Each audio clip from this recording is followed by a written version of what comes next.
अम्ब त्वाम् अनुसन्दधामि भगवद्गीते भवद्वेषिणीम्। ओम नमो भगवते वासुदेवाय। আগের দিনে আমরা 12 নম্বর অধ্যায়ের 12 নম্বর শ্লোক পর্যন্ত আলোচনা করেছি। এরপরে 13 নম্বর থেকে শুরু হচ্ছে একটু অন্য ধরনের বিষয়, অন্য ধরনের টপিক, ভক্তেরই ব্যাপার। আগে আমরা দেখেছি যে ভক্তি যোগের সাধন কি হবে এবং অপশন বিকল্প অনেকগুলো দিয়েছেন, অপশন যেগুলো দিয়েছেন সেগুলো আমরা আলোচনা করেছি, যে এটা না পারলে ওটা অভ্যাস, অভ্যাস না পারলে কর্মের দ্বার সমর্পণ, শেষে সবকিছু ত্যাগের কথা সব আলোচনা হয়েছে। এরপর হচ্ছে ভক্তের লক্ষণ, মানে জ্ঞানী ভক্তের লক্ষণ। শুধু ভক্তের কথা হচ্ছে না, সাধারণভাবে যে অপশনগুলো ছিল সেরকম নয়, একদম জ্ঞানী ভক্তের লক্ষণ। তো অধিকারী ভেদে ভক্তের লক্ষণ আলোচনা করার পর এই যে নতুন যে টপিক শুরু হচ্ছে একটা, সেটা হচ্ছে ভক্তের লক্ষণ। 35টি লক্ষণের কথা বলছেন, 35। এখন ভগবানের প্রিয় ভক্ত, উত্তম ভক্ত বা জ্ঞানী ভক্তের যে লক্ষণ সেটা এখানে বলবেন, যেটা সপ্তম অধ্যায়ে ভগবান শুরু করেছিলেন বলতে, যে জ্ঞানী হচ্ছে আমার প্রিয় ভক্ত, জ্ঞানী তুই বা আত্মমে মাতাম। আমরা সপ্তম অধ্যায়ে দেখেছি যে সমস্ত ভক্তই ভালো, উদারা সর্বে এবাইতে জ্ঞানী তুই আত্মমে মাতাম, জ্ঞানী আত্মই বা মে মাতাম। যারা সবাই উদারা সর্বে এবাইতে, সবাই ভালো, কিন্তু জ্ঞানী হচ্ছে আত্মস্বরূপ এবং আমার প্রিয়। প্রিয় হি জ্ঞানী অত্যর্থম অহং সচ মম প্রিয়। মানে জ্ঞানী ভক্তের আমি অত্যন্ত প্রিয়, একাভক্তি নিত্যযুক্ত, এই কথাগুলো আমরা পেয়েছি সপ্তম অধ্যায়ে। এই অধ্যায়ে সেই তারই বিস্তার, তারই আলোচনা করছেন, মানে 13 নম্বর থেকে 19 নম্বর, 20 নম্বর শ্লোকে অধ্যায়টা শেষ হচ্ছে। তো 19 নম্বর শ্লোকে গিয়ে আলোচনা শেষ করবেন। এই 13 থেকে 19-এর মধ্যে আমরা 35টি লক্ষণ পাবো। ধরে ধরে একটা একটা করে আমরা বলবো না, কিন্তু 35টি লক্ষণ আমরা পাবো। বলতে গেলে এই জ্ঞানী ভক্তের লক্ষণ, এই তারই বিস্তার হচ্ছে এই 13 থেকে 19 নম্বর শ্লোক। 13 নম্বর শ্লোকে বলছেন, অদ্বেষ্টা সর্বভূতানাং মৈত্র করুণা এবাচ নির্মম নিরহংকার সম দুঃখ সুখ ক্ষমী। এক একটি শব্দ যেন একটা সূত্রের মতো। অদ্বেষ্টা সর্বভূতানাং, সমস্ত জীবের প্রতি দেশ থাকবে না, অদ্বেষ্টা ভাব থাকবে, অর্থাৎ অদ্বেষ মানে দেশ থাকবে না, কোনো বিদ্বেষ থাকবে না। লাইকস এন্ড ডিসলাইকস যেটা বলা হয়, পছন্দ অপছন্দ, রাগ দ্বেষ। রাগ, আমাদের মন সবসময় পছন্দ অপছন্দের তাড়নায় অস্থির হয়ে আছে। কোনো কাজ, কোনো ব্যক্তি বা বস্তু আমাদের পছন্দের হলে নির্বিচারে সেটা পেতে চায় বা সেই কাজটা করতে চায়, এবং সাধারণত সেগুলোর মধ্যে সবই ভালো দেখি। আর অপছন্দ হলে একটা ভালো গুণ দেখতে পাই না, ইচ্ছাও হয় না দেখতে। কিন্তু ভক্তের দৃষ্টিতে বা আধ্যাত্মিক উন্নতির দৃষ্টিতে এই অপছন্দ বা দেশ, এমনকি রাগ, মানে রাগের প্রসঙ্গ নেই, মানে আসক্তি, মনের একেবারেই ভালো অবস্থা নয় কিন্তু এটা। তো এই দেশ, এই দেশ এমন একটা বৃত্তি যা যেখানে আগুনের মতো, আগুন যেমন প্রথমে কি হয়, যেখানে আগুন জ্বলছে সেই জায়গাটা জ্বালিয়ে দেয়, তারপর আস্তে আস্তে আশেপাশে সবকিছু জ্বালায়। তো দেশ যে বৃত্তি, সেটা হচ্ছে প্রথমে নিজেকে ধ্বংস করে। যে ব্যক্তির মধ্যে দেশ আছে, ঘৃণা আছে, এখানে ঘৃণাও বলা যেতে পারে, দেশ ঘৃণা একই অর্থে, সেই অর্থে আর কি, সমপর্যায়ের। তো প্রথমে নিজেকে জ্বালায়, ওই ব্যক্তিকে নষ্ট করে, তারপরে এর দ্বারা কোনো পজিটিভ কাজও হয় না সোসাইটির। মানে আমি যদি কাউকে ঘৃণা করি বা দ্বেষ করি, তার জীবনে কোনো পরিবর্তনও হয় না, মাঝখান থেকে আমার ক্ষতি হয়ে যায়। তো অপছন্দ বা ঘৃণা কখনোই আধ্যাত্মিক সাধনা নয়, কোনোভাবেই নয়। উদাসীনতাকে বলা হচ্ছে, কিন্তু উপেক্ষাকে বলা হচ্ছে, কিন্তু ঘৃণাকে বা অপছন্দ, একে কখনোই সাধনা বলা হচ্ছে না। এছাড়া আধ্যাত্মিক জীবনযাপন না করতে চাইলেও যদি আমরা সুস্থ স্বাভাবিক যে মানসিকতা, আমার যে মেন্টাল হেলথ, তার জন্য কিন্তু এই দেশ বৃত্তি এটা মোটেই ভালো নয়। এখানে কিন্তু টপ 3 বা টপ 10 অপছন্দ বা শত্রুর লিস্ট থাকলেও চলবে না। একে পছন্দ করি, ওকে পছন্দ করি না। হ্যাঁ, তবে কি সাবধানতা থাকবে না? হ্যাঁ, নিশ্চয়ই সাবধানতা থাকবে। শ্রীরামচন্দ্রের সুন্দর একটা ঘটনা আছে, মানে গল্প আছে। সংক্ষেপে এক লাইনে বলতে গেলে এটাই, যে সবার মধ্যে নারায়ণ আছে, ভগবান আছে ঠিকই, তবে তাই বলে বাঘ নারায়ণকে আলিঙ্গন করা যায় না। এইখানে সাবধান থাকতে হবে, খেয়াল রাখতে হবে, একদম পরিষ্কার সাবধান থাকতে হবে সাধক অবস্থায়। তা নাহলে কিন্তু যারা ক্ষতি করেছে বা করছে বা করতে চাইছে তাদের কারোর প্রতি কিন্তু এই বিদ্বেষ ভাব থাকলে অদ্বেষ্টা সর্বভূতানাং এটা হলো না, সর্বভূতানাং, এটা খেয়াল রাখতে হবে। এই হেটিং, ঘৃণা করা, অপছন্দ করা, ডিসলাইকিং, পছন্দ না করা। রামচরিতমানসে তুলসীদাস বলছেন, নিজ প্রভুময় দেখো হি জগৎ কে হি সন করহি বিরোধ। যে নিজ প্রভুময় অর্থাৎ শ্রীরামচন্দ্রকে বা যার যা ইষ্ট, যে জগৎময় তাকে দেখে, তাহলে কাকে আর কার সঙ্গে আর বিরোধ করবে? করহি বিরোধ, কে হি সন করহি বিরোধ, কার সঙ্গে বিরোধ করবে? জ্ঞানের দিক থেকেও তাই, সর্বভূতে সচ্চিদানন্দ বিরাজ করছে, আমি বিরাজ করছি, অদ্বৈত মতের দিক দিয়ে যদি বলা যায় যে আমি ছাড়া আর তো কিছুই নেই, যাকে ঘৃণা করছি যাকে ভালোবাসছি সেও আমি। আর যদি দ্বৈতবাদের দিক থেকে বা বিশ্বাসদেবের যে বলা যায় তাহলে হচ্ছে কি, যাকে ভালোবাসি যা ঘৃণা করছি সে আমার প্রভুই। অর্থাৎ এই দেশ বা ঘৃণা, অপছন্দ, এটা কখনোই আধ্যাত্মিক দিক থেকে সাধনা নয়। এটা আমাদের একদম পরিষ্কার করে নিতে হবে। আধ্যাত্মিক উন্নতিতে এই রাগ, দেশ, রাগ মানে ক্রোধ, ক্রোধের কথা বলা হচ্ছে, এটা কখনোই উন্নত অবস্থা বলা যাবে না, ভক্তের ক্ষেত্রে তো নয়। এখন আমরা বলতে পারি এরকম করছে জানেন, রাগ হবে না বলুন? রাগ হওয়াটা স্বাভাবিক, কিন্তু এটা শাস্ত্রীয় নয় এবং ন্যায়সঙ্গত রাগ বলে আমাদের কোনো জিনিস নেই।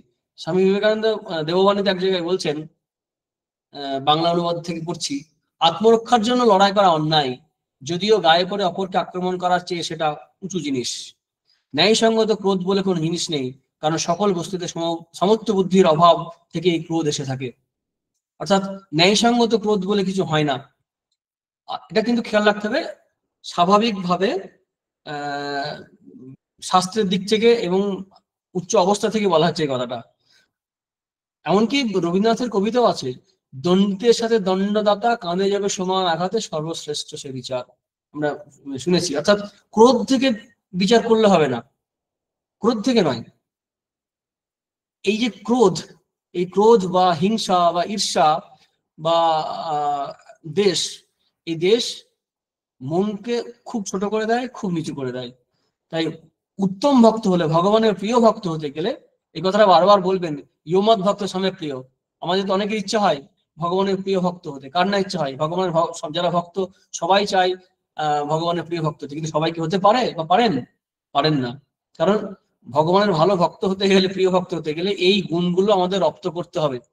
আর শাস্ত্রকারেরা, ভাষ্যকারেরা বলেন এগুলো হচ্ছে সিদ্ধের স্বাভাবিক অবস্থা, কিন্তু সাধকের পক্ষে এগুলো অনুসরণীয়, এগুলোকে তাদেরকে অনুসরণ করতে হবে, সাধনায় আনতে হবে। অদ্বেষ্টা সর্বভূতানাং মৈত্র করুণ এই বাচা। আরেকটা কথা মনে হচ্ছে যে খুব উচ্চ ভাবনা হলেও সাধক মাত্রই মনে কিন্তু এই ভাব থাকা উচিত যে অনিষ্টকারী ব্যক্তি, এটা আমার আছে শাস্ত্রে আমাদের, যে আমার বিগত পাপের ফল ভোগ করিয়ে আমাকে শুদ্ধ করছে, যে আমার অনিষ্ট করতে চাইছে, তার প্রতি আমার বিদ্বেষ ভাব রাখলে চলবে না। আগেই বললাম যে পতঞ্জলি যে দর্শন আছে, যোগ দর্শন, সেখানে কিন্তু একে সাধনা বলেননি।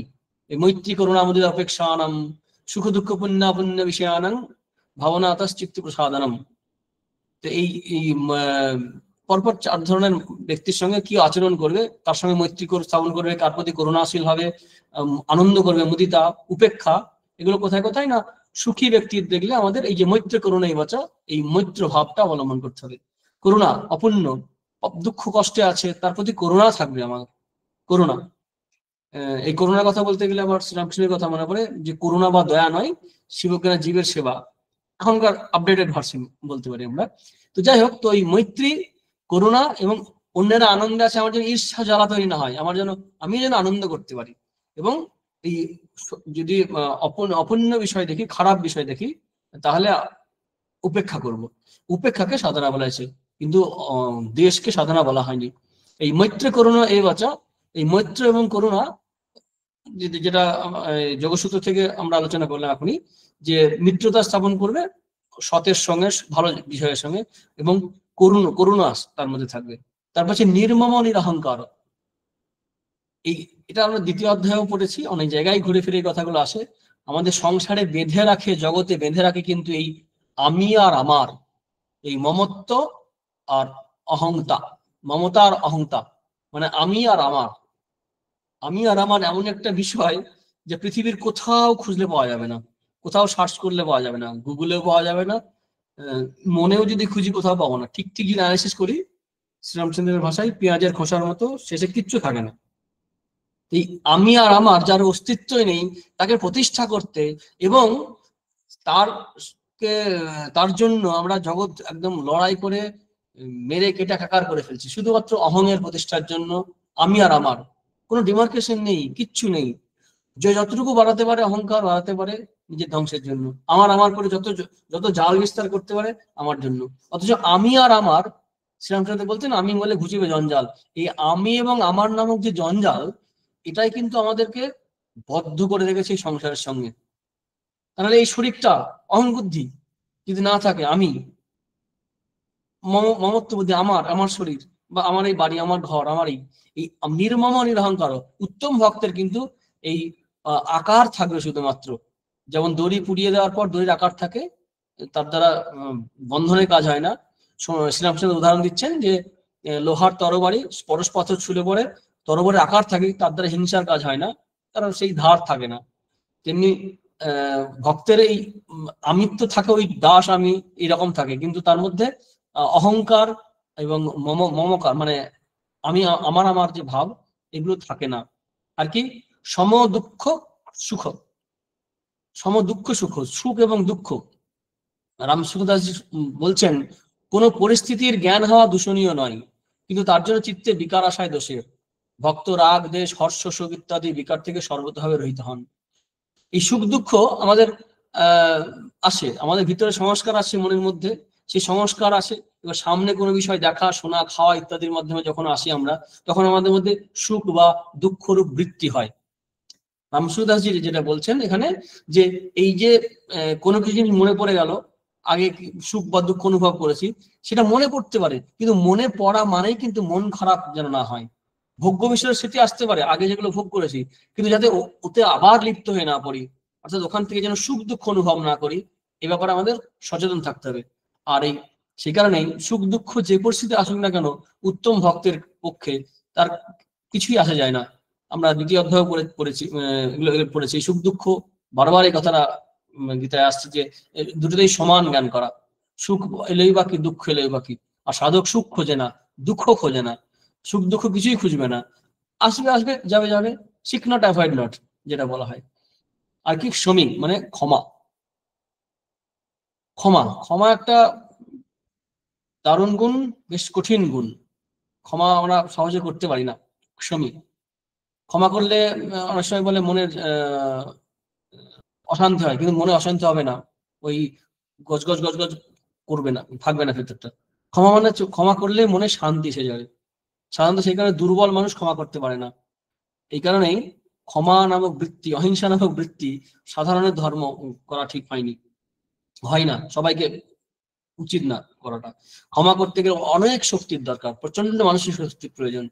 এই ক্ষমা কে অনেক সময় তিতিক্ষাও বলা যেতে পারে, সহ্য করা, মেনে নেওয়া। এই মেনে নেওয়ার ভিতরে কিন্তু এরকম গ্রাস থাকবে না, মানে আহ গজ গজ গজ করবে না। এই ক্ষমা প্র্যাকটিস করতে হয়, এবং এটা প্র্যাকটিস করার সুযোগ আমাদের খুব আছে। আমরা স্কুল কলেজে পরিবারে আত্মীয় স্বজনের মধ্যে সবার মধ্যে আমরা এই ক্ষমাটা অভ্যাস করতে পারি। পরিবার সদস্যদের অনেক কিছু মেনে নিতে হয় আমাদেরকে, কিন্তু আমরা মেনে নেই বটে, কিন্তু মনে মনে গজগজ গজগজ করতে থাকি। এই গজগজ করছি মানে কিন্তু মেনে নিচ্ছি না। ক্ষমা করে দেওয়া একটা উচ্চ মনের অবস্থা। ক্ষমা করলে মনে শান্তি আসবে, তৃপ্তি আসবে, একটা শান্ত ভাব আসবে। অনেক সময় হয় না যে ওর এটা মেনে নিতে পারছি না, এটা মেনে নিতে পারছি না, সংশোধন করতে যাচ্ছি। এই যে বারবার সব বিষয় সংশোধন করতে যাওয়া, এই যে আমাদের টেন্ডেন্সি থাকে, ছেলে হোক, মেয়ে হোক, মা হোক, বাবা হোক, সব ক্ষেত্রে এটা কিন্তু অন্তর থেকে মেনে নেওয়া মানে কিন্তু ক্ষমা করে দেওয়া। এর মানে এই না যে সে ঠিক করছে, সে ভুলই করছে, কিন্তু আমি তাকে ক্ষমা করছি। এবার প্রশ্ন হচ্ছে যে তাহলে তো আমি শিক্ষা দিতে পারলাম না।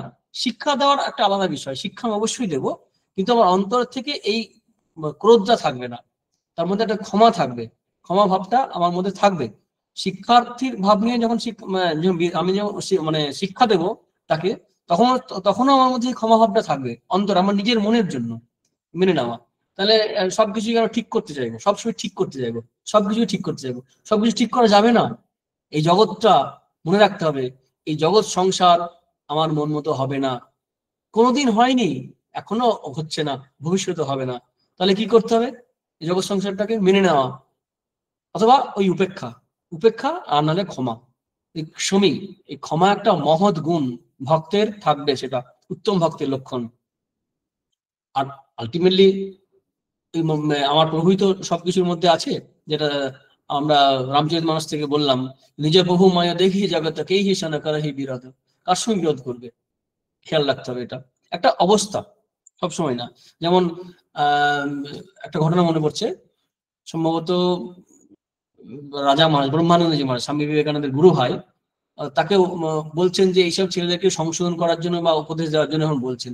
তো তখন উনি বললেন যে আমি উপদেশ দেবো কি করে, সংশোধন করবো কি করে, আমি তাদের দোষই দেখতে পাই না, অদোষদর্শী। দোষ দেখলে তবে তো ক্ষমা করার কথা উঠবে, কারণ আমি সবার মধ্যে সেই তাকেই দেখছেন, ভগবানকে দেখছেন, ওই একটা অবস্থা। এটা কিন্তু সবার সবার জন্য নয়, সব সময়ের জন্য নয়, এটাও কিন্তু খেয়াল রাখতে হবে।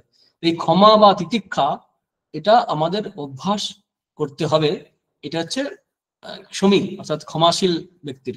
তাই আমরা প্রথম যে শ্লোকটি, মানে এই উত্তম ভক্তের যে লক্ষণ, সেখানে পেলাম কি, অদ্বেষ্টা সার্বভূতানাং মৈত্র করুণ এবচ নির্মম নিরহংকার সমদুঃখ সুখ সমী। এরপরে যে শ্লোকটা আছে সেই শ্লোকে বলছেন সন্তুষ্ট সচেতন যোগী যথাত্মা দৃঢ় নিশ্চয় ময়্যার্পিত মনোবুদ্ধির ইয়মৎ ভক্ত সময় প্রিয়। ইয়মৎ ভক্ত সময় প্রিয়, যে এরকম ভক্ত সে আমার প্রিয়। সন্তুষ্ট সচেতন, যিনি ভক্ত হয়ে গেছেন, প্রবর্তক নয় তাদের কথা বলা হচ্ছে, তবে প্রবর্তকের উদ্দেশ্য বা লক্ষ্য এটাই, কিন্তু যে শুরু করছে এই ভক্তি মানে ভক্ত হওয়ার পথে যাত্রা, তারও কিন্তু টার্গেট এটাই, যে সন্তুষ্ট হবে সচেতন সবসময়। তার মধ্যে এই ফিলিং থাকবে না যে কিছু মিসিং, মানে মিসিং ফিলিং যাকে বলে, মানে আই মিসিং সামথিং, আমি কিছু মিস করছি, এই আমি কিছু অভাব বোধ করছি, এটা থাকবে না, একদমই থাকবে না। সে সবকিছুতে সন্তুষ্ট। এখন প্রশ্ন হচ্ছে, সবকিছু সন্তুষ্ট হলে তার দ্বারা তো কোনো সমাজের কাজ হবে না। এরকম অর্থনীতিতে বলা হয় যে অভাব একটা কারণ যার জন্য প্রোডাকশন হচ্ছে, মানে ফাইন্যান্সিয়াল বা অর্থের দিক থেকে জগৎ সংসার যে মুভ করছে, রান করছে ফাইন্যান্সিয়ালি বা ইকোনমিক্যালি, সেটা সম্ভব হচ্ছে কারণ ওই অভাব বোধ আছে বলেই মানুষ ছুটছে। এটা অর্থনীতির ব্যাখ্যা, খুবই ভালো ব্যাখ্যা, খুব প্র্যাকটিক্যাল ব্যাখ্যা। কিন্তু সন্তুষ্ট ব্যক্তির দ্বারা কি সমাজের কোনো কল্যাণ হবে না, প্রোডাকশন হবে না? অবশ্যই হবে। কারণ সে যখন কাজ করবে জগতের জন্য, তখন তার মধ্যে এই প্রেরণা থাকবে না যে এর দ্বারা আমার নিজের কোনো বেনিফিট হবে, লাভ হবে। সে যেন একটা লীলা বা একটা আনন্দের সঙ্গে কাজ করবে, তার তো কিছু চাওয়ার নেই, কারণ সবটাই তো সমাজের জন্য, জগতের জন্য, স্ত্রী পুত্র পরিবারের জন্য, নিজের জন্য তো কিছু নয়। অভাববোধ দিকে তো কাজ করছে না তো, সেইটাই ঠিক ঠিক দান। তার যে কন্ট্রিবিউশন সোসাইটিতে, তার অনেক ভালো হবে, কারণ তার মধ্যে ওই লেনদেনের ভাবটা থাকবে না। আর সে পরে আমরা দেখবো অনেক সুচির দক্ষ, দক্ষ কথাটা থাকবে, মানে কুঁড়ে হয়ে বসে থাকবে না ভক্ত, ভক্ত কুঁড়ে হবে না। ভগবানের কোনো ভক্তই কুঁড়ে মানে অলস হয়ে বসে আছে এমন নয়। সে হনুমান থেকে, মহাবীর হনুমান থেকে শুরু করে নারদ থেকে ধ্রুব, সবাইকে আমরা দেখতে পাই আমরা। তাই যেটা ছিলাম, যেখানে আলোচনা করছিলাম, সন্তুষ্ট সচেতন, যে সবসময় সে তৃপ্ত, তার তার মধ্যে একটা অতৃপ্তি ভাব বা পেলাম না কিছু একটা অভাব বোধ, এটা থাকবে না। উত্তম ভক্তের কথা বলা হচ্ছে। সন্তুষ্ট সচেতন যোগী, যোগী তো সংযত বোঝা যাচ্ছে। যথাত্মা, যথাত্মা মানে সংযত আত্মা, তার ইন্দ্রিয়গুলো সংযত থাকবে।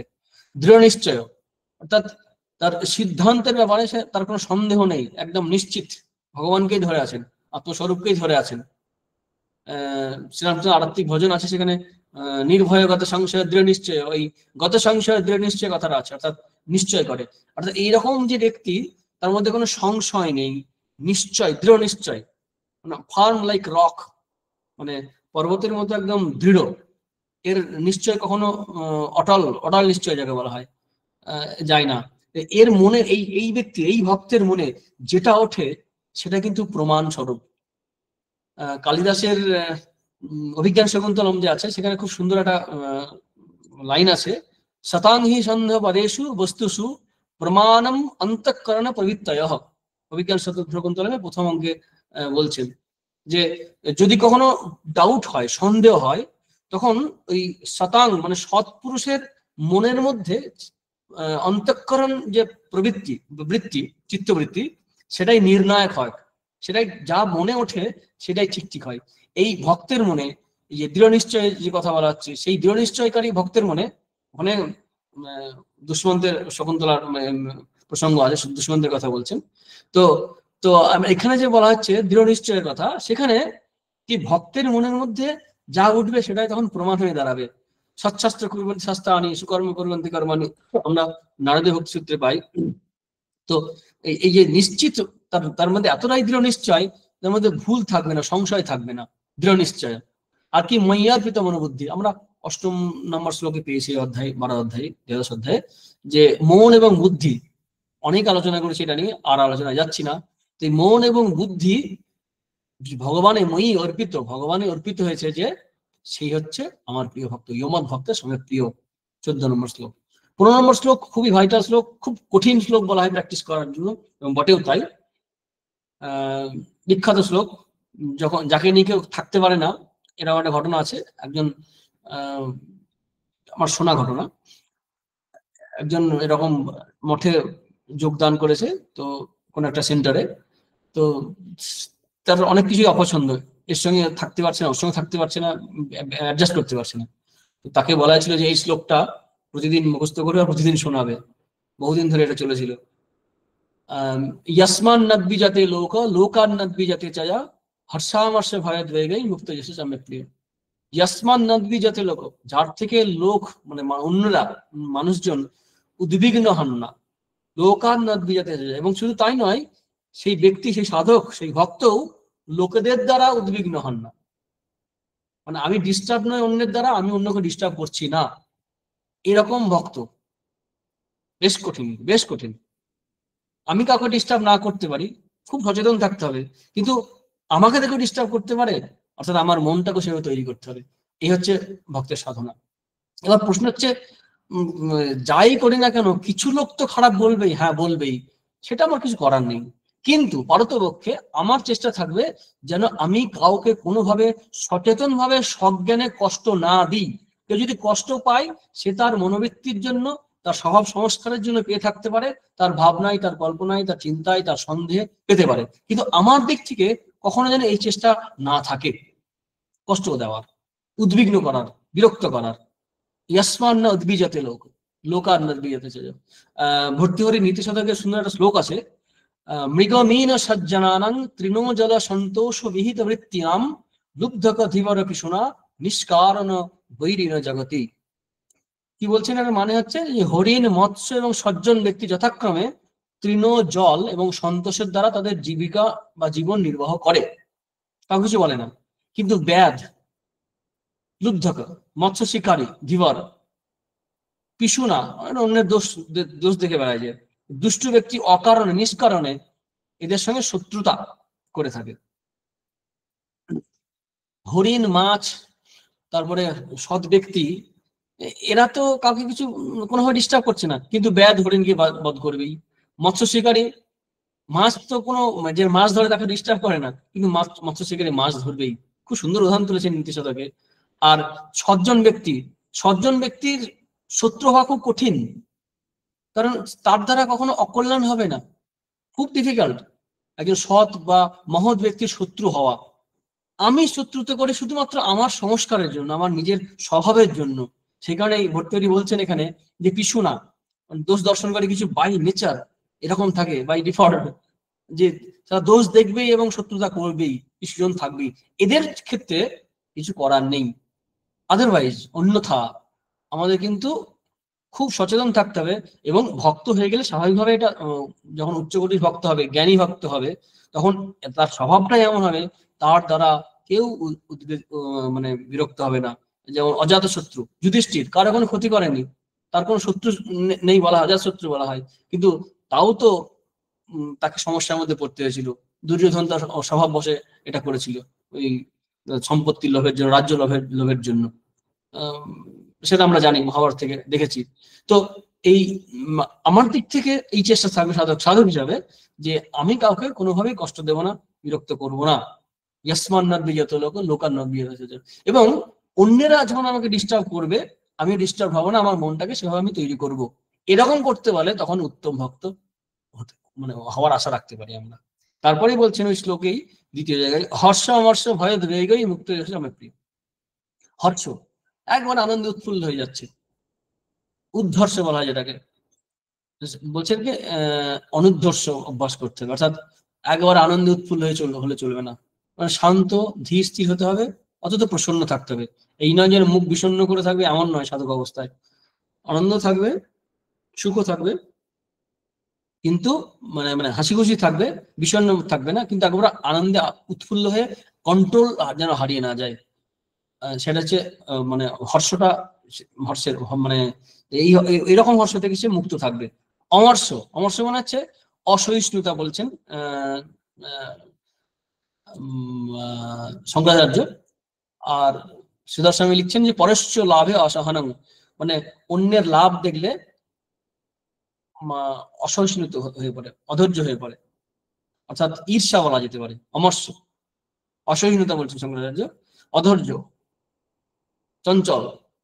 মানে অনেক সময় হয় না, কোন মানুষ খুব ডাইনামিক পারফেকশনিস্ট লোক থাকে, খুব খুব পারফেকশনিস্ট লোক, একটু ফল্ট দেখলে কারো তার মধ্যে একটা জ্বালা তৈরি হয়, করছিস না, এই অধৈর্য হয়ে পড়ে, চঞ্চল হয়ে পড়ে।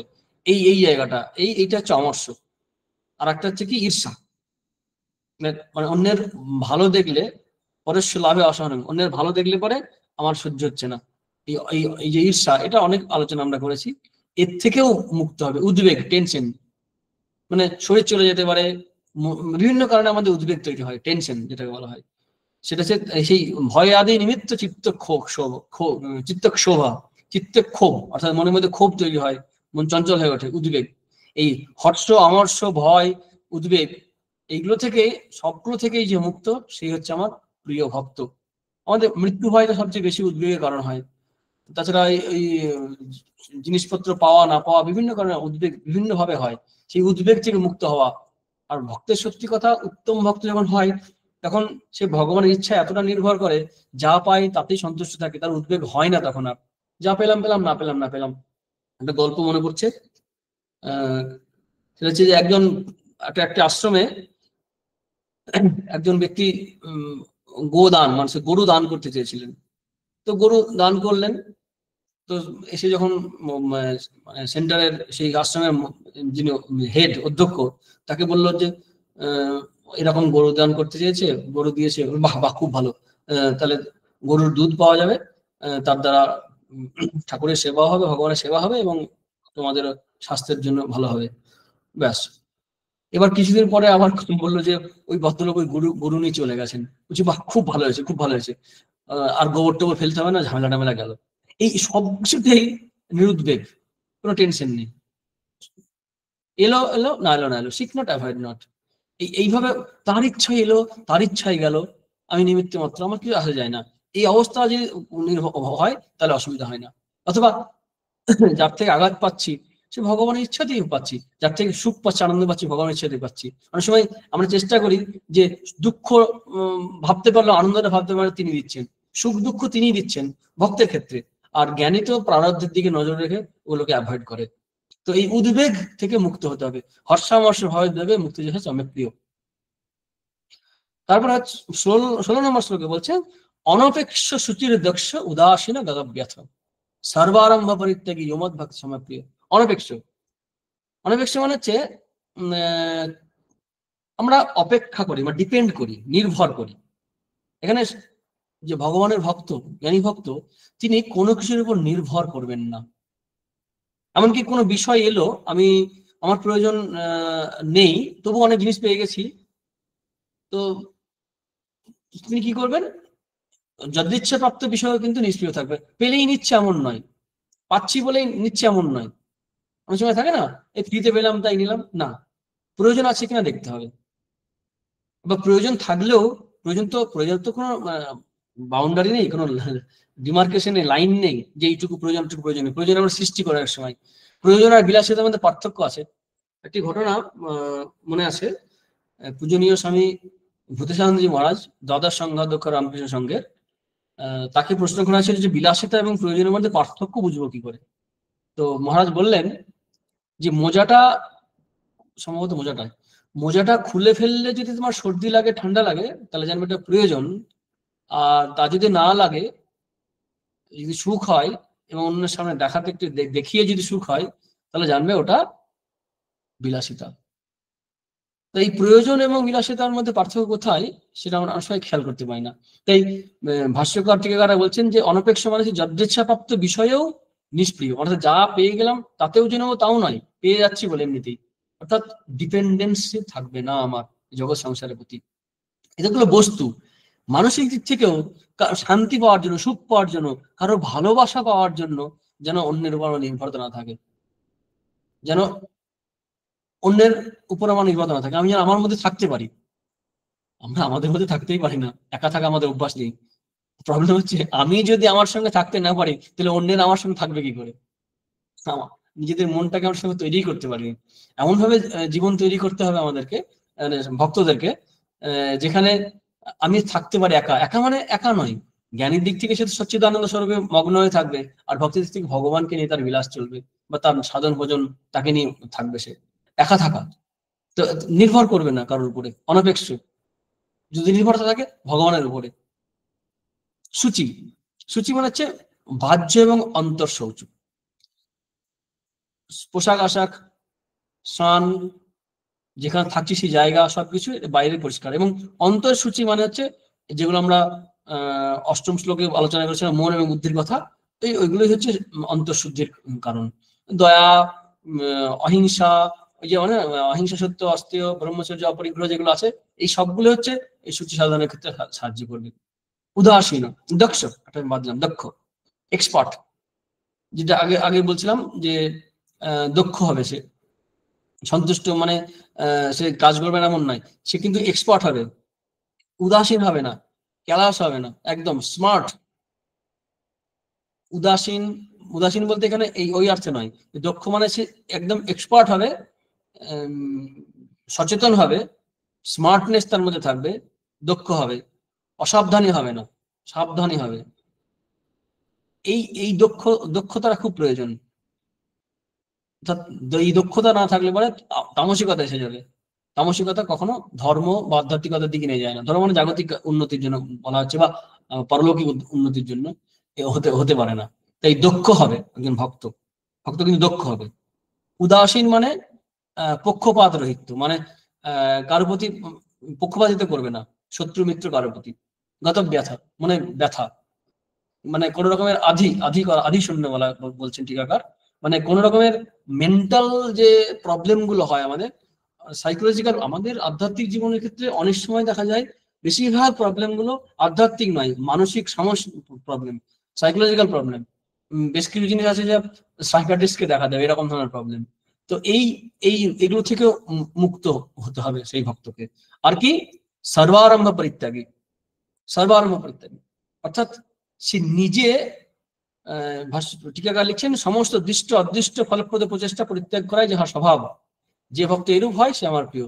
অর্থাৎ তার নিজে থেকে কোনো কিছু শুরু করবে না নিজের সুখের জন্য, সর্ব আরম্ভ পরিত্যাগী, কোনো প্রজেক্ট নেবে না। শ্রীরামচন্দ্রের একটা উদাহরণ, একটা কাহিনী আছে, কাহিনী না মানে ঘটনা আছে। দেখছি অমুকের পিতা, নামটা মনে আসছে না, সম্ভবত কেশব সেনের বাড়ি গেছিলেন সময়, যে এত বয়স হয়েছে তাস খেলছে, 50 ক্রস করে গেছে বয়স, যেন ভগবানকে ডাকার সময় হয়নি। তো আমরা অনেক সময় সামাজিক কাজে লিপ্ত হয়ে পড়ি, সেটা ভালো কাজ, কিন্তু আধ্যাত্মিক দৃষ্টিতে বলতে গেলে এটাও কিন্তু খুব উচ্চ পর্যায়ের অবস্থা নয়, সমাজ সেবাও খুব উচ্চ পর্যায়ের অবস্থায় নয়। কারণ সেখানে ভগবত ভাব যদি না থাকে, সমাজ সেবা যদি করে, এটা নিয়ে কুড়ে হয়ে বসে থাকার থেকে অনেক অনেক ভালো, খুবই কাম্য এটা। কিন্তু একটা সময় আমাদের নিজেদের জীবনকে এমনভাবে তৈরি করতে হবে, যে সময় আমরা ভগবানকে নিয়ে থাকবো, আত্মচর্চা করব, ভগবত চর্চা করব। এইটার জন্য যে সময় যেটা আচ্ছা, ব্রহ্মচর্য, গার্হস্থ্য, বানপ্রস্থ, সন্ন্যাস যে ভাগটা করা আছে, ন্যাচারাল, এটা স্বাভাবিকভাবে ভাগ করা আছে। সারা জীবন ব্রহ্মচারীর মতো নয়, ভোগের জন্য নয়, আবার আহ, ওই একটা সময় আসবে ন্যাচারালি সেই ডেভেলপমেন্টটা হওয়া উচিত। যদি না হয়ে থাকে তাহলে ঠিকঠাক জীবনযাপনটা আমার হয়নি, ধরে নিতে হবে। তো এটা অন্যভাবে যারা ভক্ত থেকে তাদের তাদের বয়স যাই হোক না কেন, তাদেরকে এই অভ্যাসটা অবশ্যই করতে হবে যে সর্বারম্ভ পরিত্যাগী, অর্থাৎ কোন রকমের নিজে থেকে কোনো ডিসিশন নিয়ে কোনো কাজ শুরু করবে না। যদি গুরু গুরু বলেন, শাস্ত্র বলছে, আচার্য বলছেন, সংঘ বলছেন, বাড়িতে বলছে, পরিবার বলছে, সমাজ বলছে, তখন আমি কাজ করছি, কিন্তু নিজের কোনো উদ্যোগ থাকবে না, নিজের উদ্যোগ থাকবে না। সর্ব আরম্ভ, আরম্ভ মানে ওই এন্টারপ্রাইজ, মানে সেলফ এন্টারপ্রাইজ থাকবে না, নিজে থেকে কোনো কিছু আমি শুরু করবো না, ভগবান নির্ভর করে থাকবে। সর্ব আরম্ভ পরিত্যাগী ইয়মৎ ভক্ত সমেত প্রিয়, নিজের জন্য, নিজের স্বার্থের জন্য কিছু করবে না। আবার কেউ কেউ ব্যাখ্যা করে না কোনো কাজই করবে না, গীতায় সাধারণত এটাকে জোর দেওয়া হয়নি, অর্থাৎ এই মানে কোনো কাজ করবে না, নয়, কাজ করবে কিন্তু নিজের সুখের জন্য করবে না, নিজের জন্য করবে না। সে হচ্ছে আমার প্রিয় ভক্ত। 17 নম্বর শ্লোক, ইয়োন দৃষ্টি, ইয়োন হিষ্যতি ন দৃষ্টি ন শোচতি ন কাঙ্ক্ষতি শুভাশুভ পরিত্যাগী ভক্তিমানীয় সমিপ্রিয়। এই কথাগুলো আমরা আগেও পেয়েছি। আমরা এই যে লক্ষণগুলো আমরা বলছি, বেশিরভাগ লক্ষণ আমরা স্থিতপ্রজ্ঞের লক্ষণের সঙ্গে আমরা মেলাতে পারি। আমরা দ্বিতীয় অধ্যায় শেষের দিকে দেখেছিলাম। তো ইয়োন হৃষ্যতি ন দৃষ্টি ন শোচতি ন কাঙ্ক্ষতি, আমরা নারদ ভক্তি সূত্রে একটা সূত্র পাই খুব সুন্দর, ইয়াত প্রাপ্য ন কিঞ্চিত বাঞ্ছতি ন শোচতি ন দৃষ্টি ন রমতে ন উৎসাহী ভবতি। বলছেন যে ভক্তি লাভ করলে, ইয়াত প্রাপ্য মানে যে ভক্তি লাভ করলে, ন কিঞ্চিত বাঞ্ছতি কিছু কোনো বস্তু কামনা করে না, ন শোচতি শোক করেন না, ন রমতে ন দৃষ্টি মানে দেশ করেন না, ন রমতে অর্থাৎ কোনো বস্তুতে আসক্ত হন না, ন রমতে ন উৎসাহী হবতে অর্থাৎ কোনো কিছু, কোনো বস্তুর জন্য, কোনো ব্যক্তির জন্য উৎসাহী হন না, অর্থাৎ ওটা পেতে হবে, ওকে পেতে হবে এরকম নয়, কোনো আকাঙ্ক্ষা নেই তার মধ্যে। আর কি শুভাশুভ পরিত্যাগী, আমরা যে কর্ম করি সেই কর্মের একটা ফল হয়, অশুভ হয়, শুভ হয়। শুভ মানে তো সুখ ভোগ করার একটা ব্যাপার থেকে, ভোগের ব্যাপার থেকে। এই ধর্মপথে চললেও আমরা একটা শুভ কর্মের শুভ ফল হয়, সেই শুভ অশুভ ফলও আমরা স্বর্গের কনসেপ্ট আমরা পেয়েছি নবম অধ্যায়ে, যে সিনে পুণ্যে মর্তলোকং বিশান্তি, অর্থাৎ পুণ্য কর্ম করে স্বর্গে যায়, কিন্তু পুণ্য ক্ষয় হলে আবার মর্তলোকং বিশান্তি হবে, পুণ্য ক্ষয় হয়ে গেলে। তো এই এই শুভ অশুভ অর্থাৎ পুণ্য এবং অপুণ্যের যে ফল, স্বর্গনরক প্রভৃতি, এগুলো কোনোটাই ভক্ত কামনা করে না। যেমন আনন্দ করেন না মানে ওই উচ্ছ্বসিত হয়ে যাবে না, হর্ষামর্ষে ভাবে যেটা বলা হলো, না হিষ্যতি না দৃষ্টি অদৃশ্য সর্বভূতানাং, এগুলো রিপিট হচ্ছে, না শোচতি শোক করেন না কোনো কিছুর জন্য, না কাঙ্ক্ষতি মানে কিছু কামনা করে না, সেই হচ্ছে আমার প্রিয় ভক্ত। 18 নম্বর শ্লোকে বলছেন, 18 নম্বর শ্লোকে বলছেন, সমশত্রু চমিত্রেচ তথা মান অপমানয় শীতোষ্ণ সুখ দুঃখেষু সমসঙ্গ বিবর্জিত। শত্রু এবং মিত্র দুটোতেই সমান বুদ্ধি, সমশত্রু চমিত্রেচ তথা মান অপমানয়, অর্থাৎ এই যে অদৃশ্য সর্বভূতাং এর মধ্যে উত্তর আছে, বলে দিয়েছেন যে সর্বভূতাং অদৃষ্ট মানে তার শত্রু মিত্র থাকলে তোর কি লাইকস ডিসলাইকস থাকে তো আমাদের মধ্যে, এই লাইকস ডিসলাইকে তো আমার জগৎকে আলাদা করে দিয়েছে, ভগবান থেকে দূরে সরে রেখেছে, পছন্দ অপছন্দ, এটাই তো আমাদের সবচেয়ে বড় বাধা। খুব ইম্পর্টেন্ট জিনিস হচ্ছে কি পছন্দ অপছন্দ, আমি আমার, যে যে কথাগুলো আমরা পেলাম গীতায়, অনেক জায়গায় পেয়েছি, আবারও পাবো, আমি আমার, পছন্দ অপছন্দ, রাগ দ্বেষ, এইগুলো খুব মানে আমাদের জীবনকে অশান্তিতে, যদি আধ্যাত্মিক জীবন যেমন নাও করি, তা আমাদের কষ্ট দেওয়ার জন্য এই এই সমস্ত সৈন্য সামন্তগুলো যথেষ্ট। মানে সেনা রাজা, সেনা যে বাহিনী আছে, যে লাইকস এবং ডিসলাইকস এর লিস্ট, এবং আমি আমার, এগুলো। তো এই শত্রু মিত্র তার ভেদ বুদ্ধি থাকবে না, সবই তো ভগবানের, সবই তো ভগবানের মধ্যে আছে। এবং সে মান অপমান, ভক্ত অমানি না মান, অমানি মানদ যে বলা হয়, চৈতন্য মহাপ্রভু বলছেন যে ভক্ত কি হবে, অমানি নিজে মান চাই মানে কিন্তু অন্যকে মান দেবে। এখানে কি বলছেন, মান এবং অপমান দুটোই তার কাছে সমান, কিছুই আসা যায় না। যেমন শিবের আছে মান অপমান সমান, তো তার কোনো ভেদ নেই তার কাছে। শীতোষ্ণ সুখ দুঃখেষু, এটাও তাই, সুখ শীত এবং সুখ দুঃখ এগুলো আসবে, আসবে যাবে, যেটা আমরা দ্বিতীয় অধ্যায়ে আলোচনা করেছি। যে শীতোষ্ণ যে তিতিক্ষা সহ্য করা, সমসঙ্গ বিবর্জিত, সঙ্গ বিবর্জিত মানে হচ্ছে শীতোষ্ণ সুখ দুঃখ সমান, অর্থাৎ সমান শীতোষ্ণ সুখ দুঃখে। এগুলো আলোচনা আমরা অনেক করেছি আগে।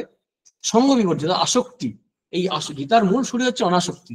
সব থাক, কিন্তু কারোর প্রতি অ্যাটাচমেন্ট থাকবে না, রাগ থাকবে না, ঠিক তেমনি দেশ থাকবে না। তো সঙ্গ বিবর্জিত অর্থাৎ আসক্তি বর্জিত, সেই ভক্ত হচ্ছে আমার প্রিয়।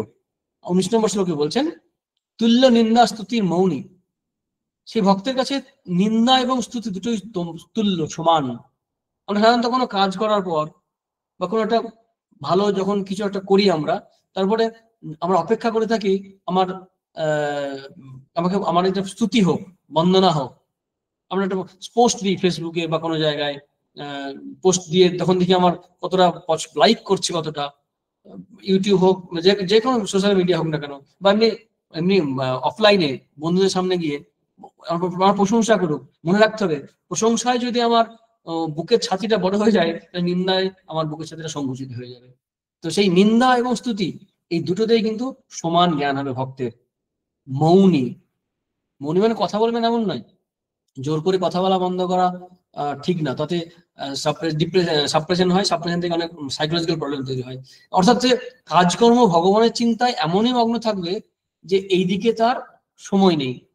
আর মৌনী হলে কি হয়, নিন্দা স্তুতি যে করুক তাতেও সে মৌনই থাকবে।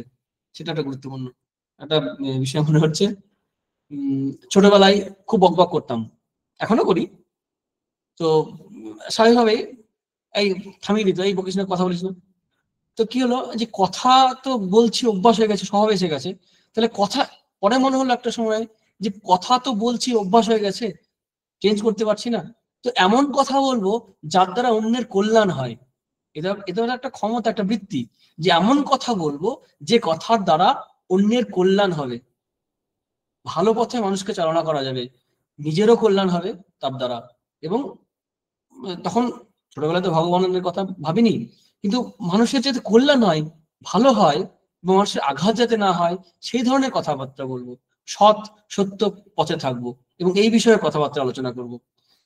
এই যে ভাবনা, এটাও কিন্তু অনেকটা মৌনির কাজ হয়ে গেল। কারণ অসংলগ্ন কথা তখন তার বলবো না, তো যা মনে রাখতে হবে যে তার দ্বারা ভালো কাজ হচ্ছে কিনা, ভালো বলছি কিনা, এই বুদ্ধিটা, এটাও অনেক সমঝোতা হওয়া যায়। ঠিক তেমনি ভক্তের ক্ষেত্রে সে ভগবত বিষয় ছাড়া অন্য বিষয়ে কথা যদি না বলে, তখন অটোমেটিক তার কথা বলাটা অনেক ছোট হয়ে যাবে। কারণ ভগবানের কথা শুনতে খুব একটা মানুষ চাইবে না। আপনি যান, কথা বলুন, দেখবেন খানিক্ষণ বসে উঠে যাবে। তাই মৌনতা একটা সাধন, কিন্তু জোর করে নয়। ভগবত বিষয়ে নিজেকে এনগেজ করতে হবে, তার দ্বারা অটোমেটিক মনকে সংযত করা যাবে। এই মৌনই হচ্ছে খুব গুরুত্বপূর্ণ, যে এটা কিন্তু দরকার আছে, কম কথা বলা প্রয়োজন আছে সাধনার জন্য। মানে অকারণ প্রচুর কথা বললে মন ডিস্টার্ব হয়ে যায়, সেই ডিস্টার্ব থেকেও ভগবত ভাব থেকে যদি সরে না যায়, তার জন্য সেই সাধক, সেই ভক্ত কথা কম বলে, মৌনী। আর কি, সন্তুষ্ট কেনাচিত, এই সন্তুষ্ট সচেতন পেয়েছি আমরা।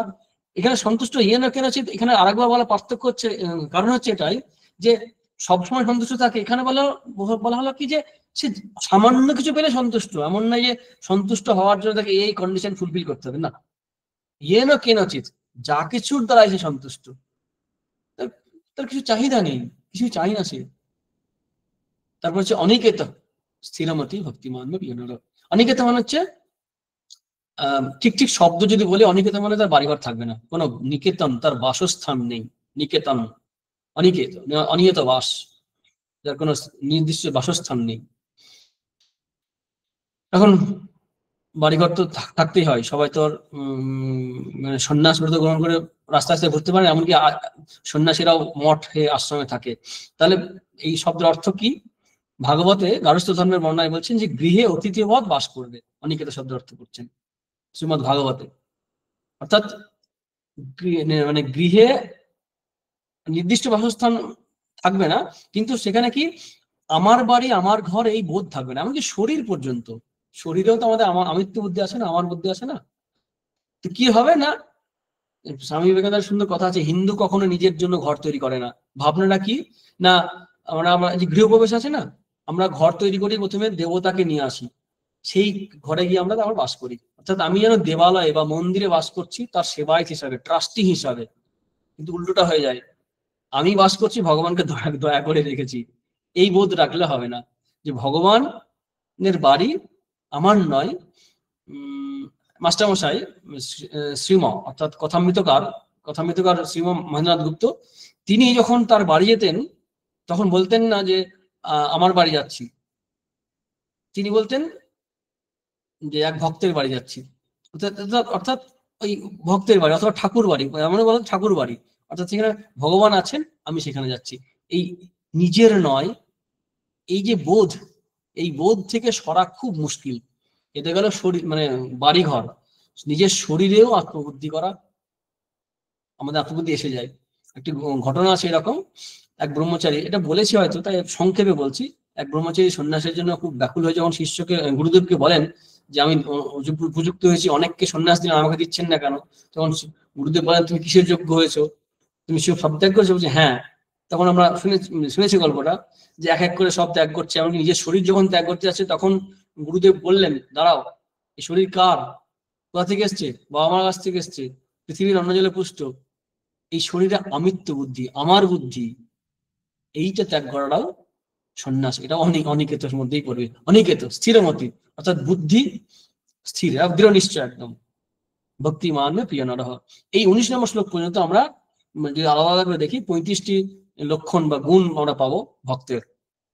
20 নম্বর শ্লোকে ভগবান বলছেন এতু ধর্ম অমৃতমিদং যথোক্তং পরিউপাসতে শুদ্ধ ধানামাত পরমা ভক্তাস্তে অতীব প্রিয়া। যে ভক্ত এই যে অমৃতময় যে ধর্ম উপদেশ দেওয়া হলো সেগুলো প্রকৃষ্ট পরিউপাসতে, উপাসনা করে মানে পালন করে, সেবন করে, অর্থাৎ এগুলো পালন করে, এবং শ্রদ্ধাশীল, শ্রদ্ধাটা খুব গুরুত্বপূর্ণ, মানে জ্ঞান হোক আর ভক্তি হোক যে কোনো পথেই, এবং ভগবত পরায়ণ, এখানে বলছেন মত পরমা, এই পরম শব্দে আলোচনা আমরা করেছি একাদশ অধ্যায়ের 55 নম্বর শ্লোকে আছে এই পরম কথাটা, অর্থাৎ ভগবত পরায়ণ, ভগবানই লক্ষ্য, অন্য কিছু নয়, এবং শ্রদ্ধাশীল হয়ে যে এই উপদেশগুলো পালন করে তিনি হচ্ছেন আমার প্রিয় ভক্ত। ভক্তা স্ত্রী অতীব মে প্রিয়া, সেই সমস্ত ভক্তরা আমার অত্যন্ত প্রিয়। এই যে সপ্তম অধ্যায়ে বলেছিলেন যে প্রিয় হি জ্ঞানী নামোত্তরম, যে প্রসঙ্গ শুরু করেছিলেন, এটা যেন উপসংহার হলো এই শ্লোকের দ্বারা, 19 নম্বর শ্লোক বা 20 নম্বর শ্লোক বলতে পারি আমরা, যেখানে বলছেন জ্ঞানী তো আত্মই বৈ মতম, জ্ঞানী আমার আত্মস্বরূপ, আর তার যে ভক্তি কিরকম হবে আর কি। এই শ্লোকটির পূজ্যপাদ স্বামী রঙ্গনাথের মাঝে একটু একটু ব্যাখ্যা করেছেন, এই দুটি শব্দটি খুব সুন্দর, আধুনিক একদম। ধর্মামৃতম কথাটা, যে ধর্মম এবং অমৃতম, এই ধর্ম এবং অমৃত দুটো আলাদা করছেন উনি। কি বলছেন, যে ধর্ম হচ্ছে কি যা সামাজিক বা জাগতিক স্থিতির জন্য খুব প্রয়োজন। শ্রীকৃষ্ণ বলতে চাইছেন যে এই ধর্মের দ্বারা সমাজ কল্যাণ হবে, আর অমৃত মানে মোক্ষ লাভ বা মুক্তি লাভের জন্য, মোক্ষ সেতু অমৃত, এর দ্বারা মুক্তি লাভ হবে। অর্থাৎ এই যে লক্ষণগুলো বললেন জ্ঞানীর বা ভক্তের বা জ্ঞানী ভক্তের, এই লক্ষণের দ্বারা সমাজের কল্যাণ হবে, আবার ব্যক্তি জীবনে নিজেরও কল্যাণ হবে, অর্থাৎ আত্মনমোক্ষার্থং জগৎ হিতায় চ, এই ভাবটা লুকিয়ে আছে এই শব্দের মধ্যে, ধর্মামৃতম। এটা আমাদের সংঘাধ্যক্ষ পূজনীয় স্বামী রঙ্গনাথ নিবাস এরকম ব্যাখ্যা করেছেন এই 20 নম্বর শ্লোকের এই শব্দটি, ধর্মামৃতম। খুব সুন্দর জগদীশচন্দ্র ঘোষ যে গীতা আলোচনা করেছেন, সেখানে একটা বঙ্কিমচন্দ্র চট্টোপাধ্যায় খুব সুন্দর একটা কয়েকটা লাইন তিনি তুলেছেন, সেটা পড়ে আমি প্রসঙ্গ শেষ করব। উনি বলছেন এখন বুঝিলে ভক্তি কি, ঘরে কপাট দিয়া পূজার ভান করিয়া বসিলে ভক্ত হয় না, হাইশ্বর বলিয়া গ্রহযোগ করিয়া বেড়াইলে ভক্ত হয় না, যে আত্মজয়ী, যার চিত্ত সংযত, যে সমদর্শী, যে পরহিতে রত, সেই ভক্ত। ঈশ্বরকে সর্বদা অন্তরে বিদ্যমান জানিয়া যে আপনার চরিত্র পবিত্র না করিয়াছে, যাহার চরিত্র ঈশ্বরানুরাগী নহে সে ভক্ত নহে, যাহার সমস্ত চরিত্র ভক্তির দ্বারা শাসিত না হইয়াছে সে ভক্ত নহে। গীতোক্ত স্থূল কথা এই, এর উদার এবং প্রশস্ত ভক্তিবাদ জগতে আর কোথাও নাই। এই জন্য ভগবত গীতা জগতের শ্রেষ্ঠ গ্রন্থ। বঙ্কিমচন্দ্র চট্টোপাধ্যায়, এটা বঙ্কিমচন্দ্রের মত। এই বলে জগদীশচন্দ্র ঘোষ মহাশয় তিনি এই জায়গাটা এই অধ্যায়ের শেষে উল্লেখ করেছেন, ভালো লাগলো তাই আমি একটু পড়লাম ওখান থেকে। তো আমরা এই যে গীতার যে ভাগটা ছিল, প্রথম থেকে ষষ্ঠ অধ্যায় পর্যন্ত কর্মকাণ্ড, এবং সপ্তম থেকে দ্বাদশ অধ্যায় পর্যন্ত ভক্তিকাণ্ড, এবং এরপরে শুরু হবে 13 নম্বর থেকে 18 নম্বর অধ্যায় পর্যন্ত জ্ঞানকাণ্ড। যদিও এগুলো ঠিক একদম এরকম মানে ওয়াটার টাইট, মানে খুব ভাগ এরকম বলা যায় না, কারণ মিলেমিশে সব জায়গায় ছড়িয়ে ছিটিয়ে আছে, কিন্তু প্রধান। আবার মধুসূদন সরস্বতী তিনি ব্যাখ্যা দিচ্ছেন এরকম যে ত্বং পদার্থ, তত্ত্বমসির ত্বং, ত্বং পদার্থ হচ্ছে প্রথমটা, অর্থাৎ জীবের স্বরূপ, তার পুরুষকার, তার জ্ঞান লাভের ইচ্ছা, এই দিকটা হচ্ছে প্রথম 6টা অধ্যায়। আর তথ অর্থাৎ ঈশ্বরের স্বরূপ, সগুণ নির্গুণ, আমরা দেখলাম 7ম অধ্যায় থেকে 9ম অধ্যায় হয়ে আমরা দ্বাদশ অধ্যায় শেষ করলাম আজকে। সেখানে আমরা কি দেখলাম, যে ঈশ্বরের স্বরূপ এবং ঈশ্বরের ভক্তি, এই ব্যাপারটা, শরণাগতি, এইগুলো খুব গুরুত্বপূর্ণ হয়ে গেছে। আর তত্ত্বমসির মধ্যে এই যে ঐক্য, জীব ব্রহ্মের ঐক্য, এটা হচ্ছে পরবর্তী অধ্যায়। যদিও পরবর্তী অধ্যায়গুলোতে অর্থাৎ 13 থেকে 18 নম্বর অধ্যায় পর্যন্ত আমরা অনেক কিছু পাবো, অর্থাৎ জীব ব্রহ্ম ঐক্য, সেখানেও ভোগ পাবো, ভক্তিও পাবো, আবার কিছু গুণ পাবো ভক্তের সাধনায়, সত্য রজ তম 3 গুণ, তারপরে 3 রকমের শ্রদ্ধাত্রয় বিভাগ যোগ আছে, সেখানে আহার থেকে শুরু করে কর্ম, অষ্টাদশ অধ্যায় পাবো, সাত্বিক রাজসিক তামসিক কর্ম, জ্ঞান, ভক্তি, এগুলো সব আমরা পাবো। আমরা পরবর্তীকালে কিছু ভ্যালুস যাকে বলে, মূল্যবোধ বা সাধন প্রসঙ্গ আমরা পাবো। এই হচ্ছে আমাদের সামনের 6টা অধ্যায়।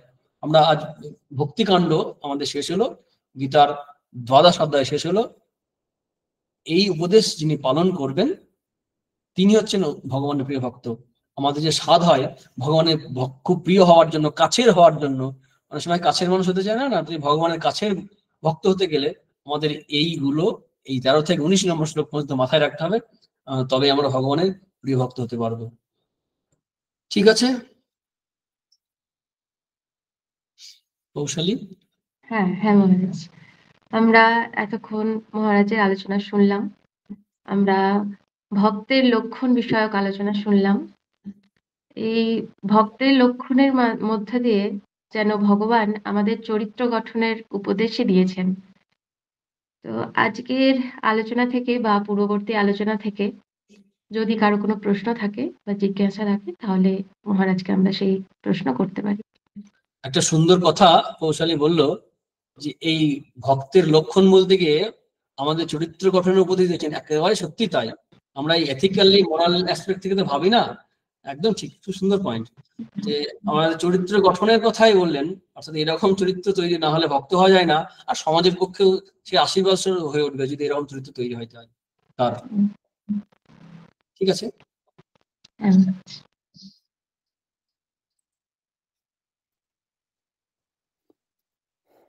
প্রণাম মহারাজ। হ্যাঁ বলো। হ্যাঁ মহারাজ, আমার দুটো প্রশ্ন আছে দুটো শ্লোক থেকে। একটা হলো 17 নম্বর শ্লোকে বলা হলো যে ইয় ন ঋষিয়তি ন দেষ্টি ন শোচতি ন কাংসতি, এরকম। তো মহারাজ ওখানে তো ওই যে শেষের যে পদ্মা আছে ন কাংসতি, মানে কোনো কিছু কামনা থাকবে না। হ্যাঁ হ্যাঁ।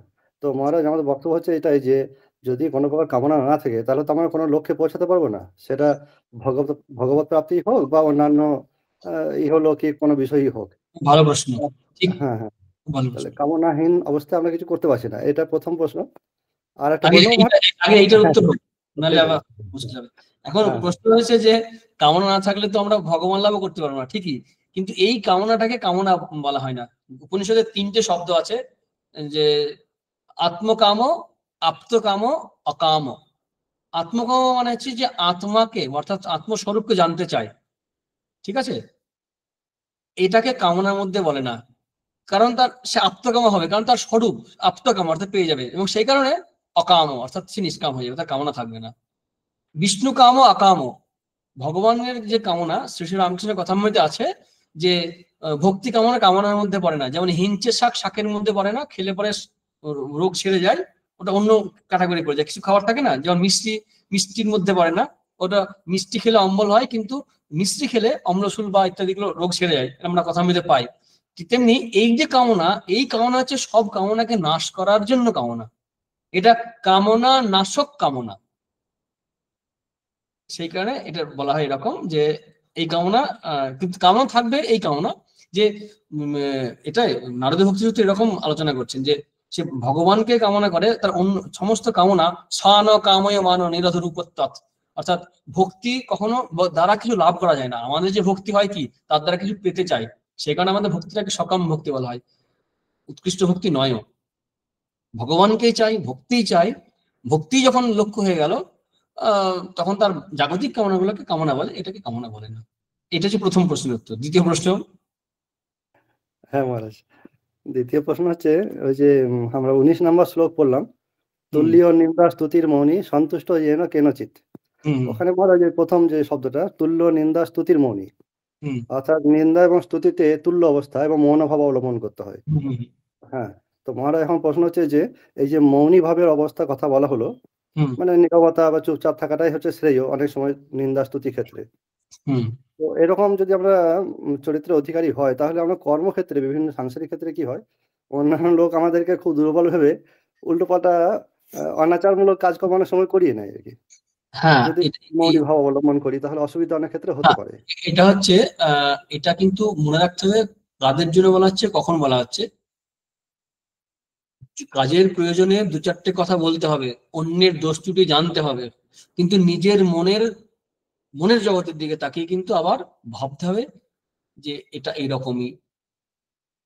মানে আমাকে বাস্তবটা মানতে হবে যে সবই ব্রহ্ম বটে। শ্রীরামকৃষ্ণের উদাহরণ দিলাম না আমরা আলোচনাতে, যে সবই নারায়ণ, কিন্তু বাঘ নারায়ণকে আলিঙ্গন করা চলে না, ভেদ বুদ্ধি রাখতে হবে। তেমনি আমার মনের মধ্যে তো সেই বোধ আসেনি, আমাকে যে অপমান করছে, যে বকছে, যে অফিসে কাজ করছে না, কলেজে কাজ ঠিকঠাক করছে না, তার প্রতি এই বোধ হয়েছে সে নারায়ণ ঘুরে বেড়াচ্ছে, কাজ করছে না। তা তো হয়নি। আমার তো কর্মী বোধ আছে বা সহকর্মী বোধ আছে, তার ক্ষেত্রে আমার ট্রিটমেন্টটা সেরকম হবে। কিন্তু মূল জায়গাটা হচ্ছে সাধক হিসাবে আমার মনে যেন কোন রকমের ডিস্টারবেন্স না আসে। অনেক সময় হয় না, বকে দিলে আবার ঘরে গিয়ে মন খারাপ করে, কেন বকতে গেলাম, আবার না বকলেও মন খারাপ করে, আমার তো কর্তব্য অবহেলা হলো, বলা উচিত ছিল। সেক্ষেত্রে যেটা কর্তব্য সেটা করতে হবে, কিন্তু তার জন্য মনে যেন অসন্তুষ্টি না আসে, অশান্তি না হয়, সেটা খেয়াল রাখতে হবে। সেই সময় এই বুদ্ধিটা আনতে হবে যে সর্বভূতে সেই নারায়ণ, এই বুদ্ধিটা আনতে হবে।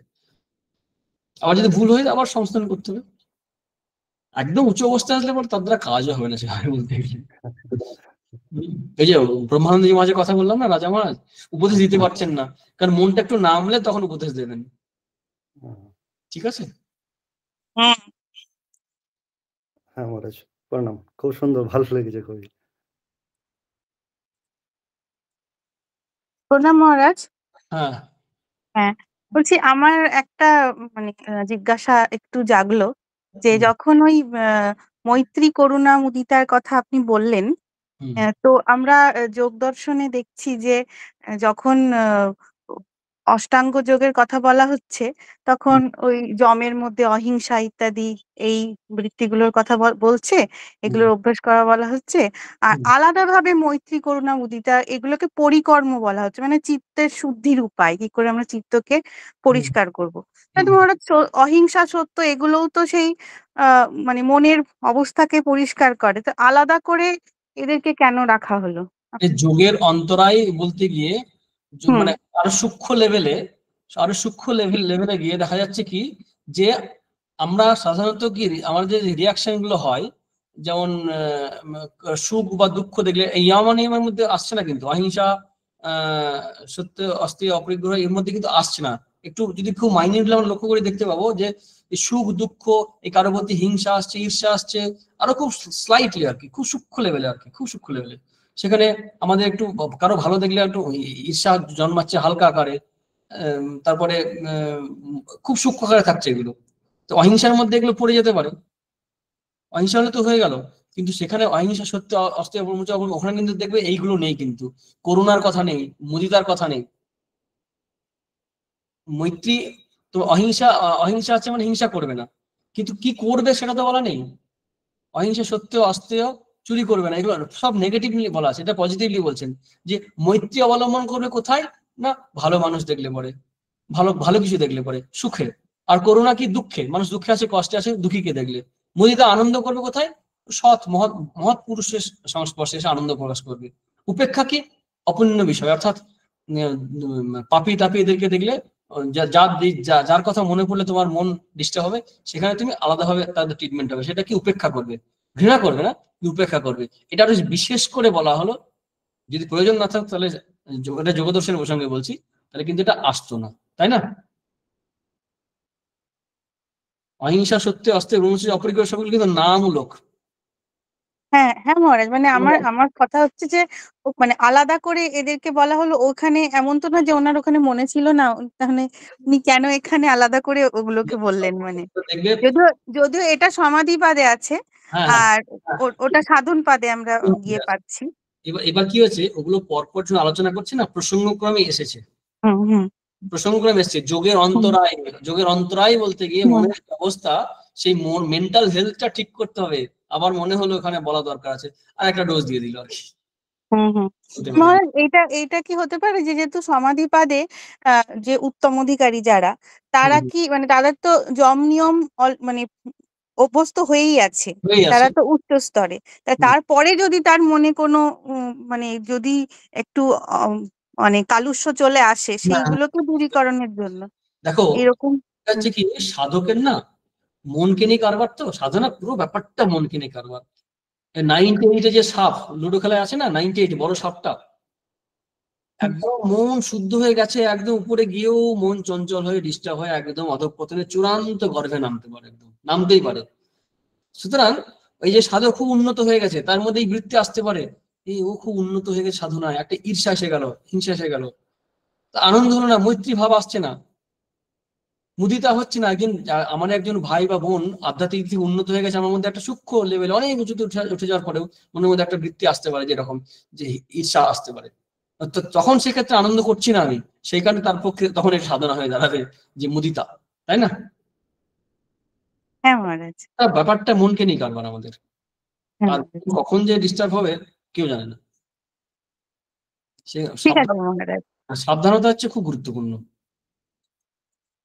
খুবই গুরুত্বপূর্ণ। প্রণাম মহারাজ। হ্যাঁ,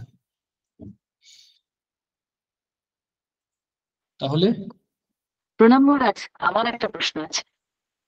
হ্যাঁ, হ্যাঁ মহারাজ, যে ভক্ত নয়, যদি কেউ ঈশ্বরে বিশ্বাস না করে, তার কি তাহলে নৈতিক জীবনে উন্নতি হবে না? হ্যাঁ, মানে সে খুব কি ভালো প্রশ্ন। এইগুলো? ঠিক ঠিক, ভালো প্রশ্ন। এখন ভক্ত হতে গেলে নৈতিক যে উন্নত হয়ে যাবে, যেটা কৌশলে যেটা পয়েন্ট আউট করলো খুব সুন্দর, যে হ্যাঁ এই হ্যাঁ হ্যাঁ, ভক্তের লক্ষণ হলো, ওটা হতে গেলে তাকে একজন চরিত্র তৈরি করতে হবে, জীবনও তৈরি করতে হবে। চরিত্র গঠন করতে হবে। কিন্তু এগুলো না হলেও চরিত্র তৈরি হবে। চরিত্র বলতে আমরা কি বুঝি আগে দেখতে হবে, তারপরে ভাবতে হবে। চরিত্র বলতে সামাজিকভাবে আমরা কি দেখি, যে নৈতিক জীবন, নৈতিক জীবন, মোরাল লাইফটা ঠিক থাকবে। অর্থাৎ যেগুলো ইয়মনিয়ম, জম নিয়ম যেটা বলা হচ্ছে, এটাই কিন্তু চরিত্রের মূল জায়গা। হিংসা করবে না, তাহলে ভগবান না হলেও চলবে। সত্য কথা বলবে, ভগবান না হলেও চলবে। চুরি করবে না, ভগবান না হলেও চলবে। পবিত্র জীবনযাপন করবে, অর্থাৎ ইন্দ্রিয়গুলোকে সংযত করবে, ব্রহ্মচর্য যেটা বলা হচ্ছে, মানে ইন্দ্রিয় লাম্পট্য থেকে নিজেকে মুক্ত রাখবে। এসব ভগবানের সম্পর্ক নেই। তারপরে প্রয়োজন ছাড়া সম্পত্তি জমাবে না, কারণ প্রয়োজনের অতিরিক্ত সম্পত্তি জমাচ্ছে মানেই আচ্ছা, একটা সুন্দর কথা মার্কসিজমে বলা হয় যে প্রপার্টি ইজ থেফট, অর্থাৎ সম্পত্তি মানে হচ্ছে অন্যের চুরি করে রাখা। চুরি করা আমাদের মহাভারতেও আছে এরকম, যে সদ অধিকাম অভিমন্যতা কি আছে, হ্যাঁ, যাবৎ না ভিয়ত জঠরং তাবৎ সত্যং হি দেহিনাম অধিকাং অভিমন্যতা শাস্তি না দণ্ড মারতি। যতক্ষণ না পেট ভরছে তার চেয়ে বেশি যদি আমি সঞ্চয় করি, তাহলে সেটা হচ্ছে অন্যের ভাগ থেকে আমি সঞ্চয় করছি, সেটা স্তেন, মানে চুরি করছি, সব দণ্ড মারতি, তাকে দণ্ড দেওয়া উচিত। একদম সাম্যবাদের চূড়ান্ত কথা। তো অপরিগ্রহ, এইগুলোর দ্বারা তো চরিত্র তৈরি হয়ে যাচ্ছে। এখানে কিন্তু ভগবানের প্রসঙ্গ একেবারেই নেই। তো নিয়মের ক্ষেত্রেও তাই, ব্যাখ্যায় যাচ্ছি না।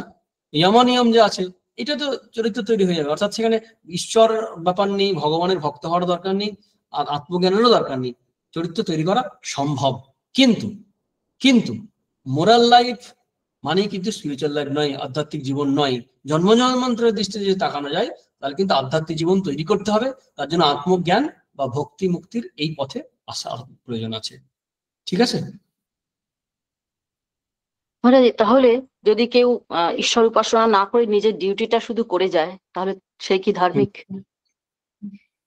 ধার্মিক বলতে আমি যেভাবে ব্যবহার করছি এই শব্দটাকে, তাতে মানে ধার্মিক মানে তার নৈতিক ধর্মের দিক, নৈতিক ধর্ম নৈতিক দিক থেকে। হ্যাঁ হ্যাঁ, মহাভারতে যে ধর্মের কথা বলা হচ্ছে সেদিক থেকে কিন্তু ধর্মই।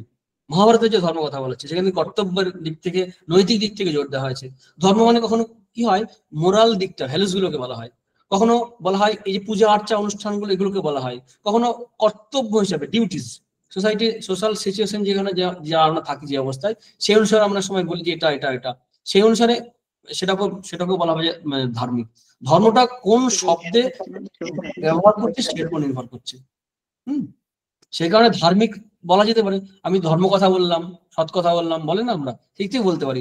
এখন কোন শব্দে মানে ওই শব্দের তাৎপর্য কি, অর্থ কি, সেভাবে বলা যেতে পারে। তাহলে আমাদের মাথায় কি থাকে, ধর্ম করছি মানে মন্দিরে যাচ্ছি, পূজা করছি, জপ ধ্যান করছি, বা ফুল মালা দিচ্ছি, গান বাজনা বাজাচ্ছি ভগবানের নাম করে, এটাকেই ধর্ম বলি। এটা একটা সংকীর্ণ অর্থ ধর্মের।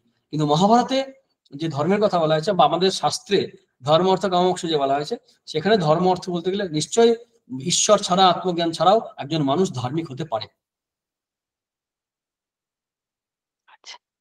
হ্যাঁ মহারাজ, প্রণাম মহারাজ, প্রণাম। প্রণাম মহারাজ। মহারাজ, পূজা দিদি যে প্রশ্নটা করলেন সেখানে আর একটু আমি যোগ করতে চাইছি। যদি সেটা ধার্মিক হয়, মানে যদি একজন কর্তব্য করেন এবং সেটাকে ধার্মিক বলা যেতে পারে, ধার্মিক কাজ বলা যেতে পারে, সেই ধর্মের ফল কি উনি পাবেন?